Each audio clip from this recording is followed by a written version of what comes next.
Napasarap ko na naman nga ang gulay na tigta 35 pesos sa may palengke. Kinabukasan nga ito pagkatapos ng get together namin ng mga pinsan ko, lolo't lola at tita, ay pagkagising ko nga pumunta kagad ako sa may palengke para naman bumili na rin ng chili garlic na gagawin ko kasi naubos nga nila. Sobrang thank you nga po ulit sa pagpakyaw ng mga paninda ko, kaya naman ito at gagawa na naman ako ulit. Sinamahan ko na nga din ng ulam namin para sa tanghalian at ito ngang halo-halong gulay ang nabili ko pero wala naman siyang kasamang yelo.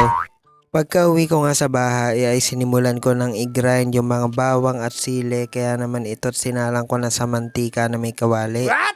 Bali, 1 oras ko nga pala itong inahalo sa mahinang apoy para hindi masunog. Nang matapos nga ako sa chili garlic ay sinimulan ko na din ang lulutuing ulam. Bali, inuna ko muna itong kikiam na hiniwa ko sa gitna at saka ko pinrito muna. Pagkatapos ay nagisa ako ng sibuyas bawang at hinalo ko na din ng itlog na maalat tsaka ko dinurog. Yung itlog na maalat kasi ang magpapasarap sa ating lutuin. Hindi nyo na nga din pang kailangan maglagay ng asin.